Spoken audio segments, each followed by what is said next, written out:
Chapter 6, Southern Sudan, 2008. Naya's family had been coming to the lake camp for generations. Naya herself had been there every year since she was born. One thing she liked about the camp was that, even though she had to dig in the clay and wait for water, she did not have to make the 2 long trips to the pond every day. But this year she realized for the first time that her mother hated the camp. They had no house and had to sleep in makeshift shelters. They could not bring most of their things, so they had to make do with whatever was at hand. And for much of each day, they had to dig for water. But the worst was the look on her mother's face when Naya's father and older brother Dip went off to hunt. Fear.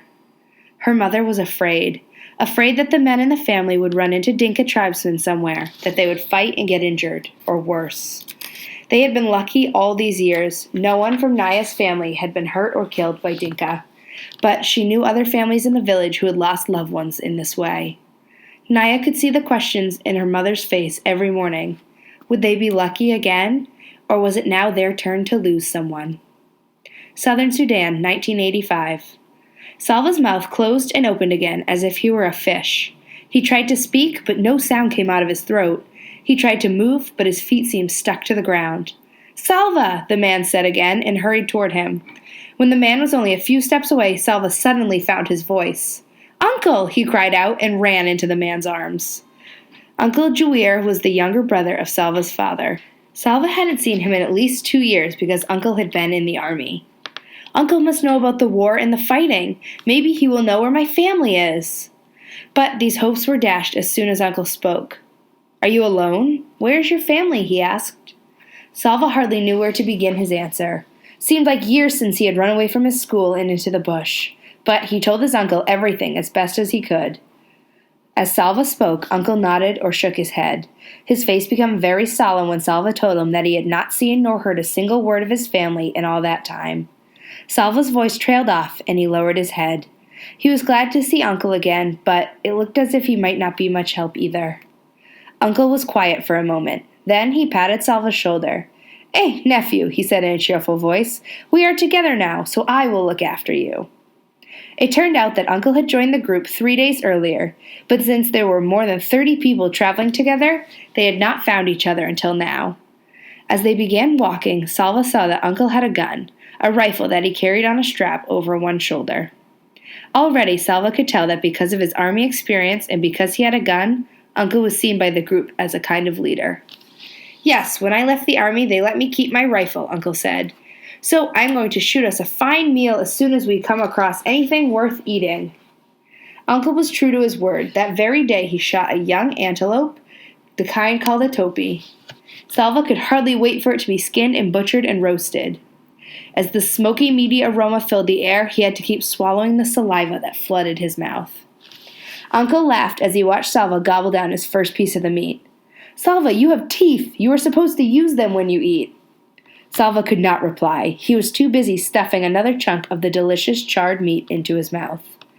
Even though the topi was a small one, there was more than enough meat for everyone in the group. But it did not take long for Salva to regret his haste in eating. After so many weeks of near starvation, his stomach rebelled mightily. He spent most of the night vomiting. Salva was not alone. Whenever his heaving stomach woke him, he would hurry to the edge of the camp to vomit and find others there doing the same. At one point, Salva found himself in a line of a half a dozen people, all in an identical pose, bent over, holding their stomachs and waiting for the next wave of nausea.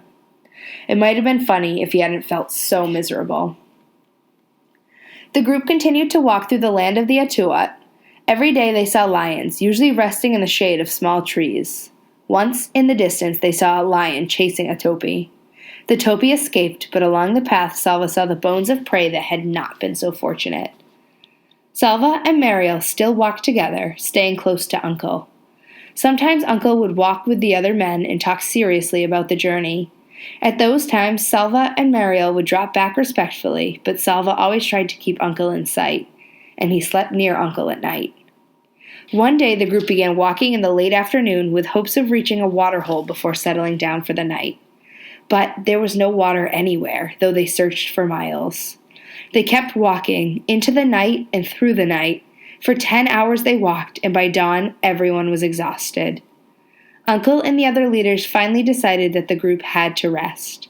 Salva took 2 steps off the path and fell asleep almost before he lay down. He did not wake until he felt Uncle's hand shaking his shoulder. As he opened his eyes, he heard wailing. Someone was crying. Salva blinked away the sleepiness and looked at Uncle, whose face was very solemn. "I am sorry, Salva," Uncle said quietly. "Your friend—" "Mariel?" Salva looked around. "He should be somewhere nearby. I don't remember if he slept near me. I was so tired. Perhaps he has gone to find something to eat?" Uncle stroked Salva's head as if he were a baby. "I'm sorry," he said again. A cold fist seemed to grip Salva's heart.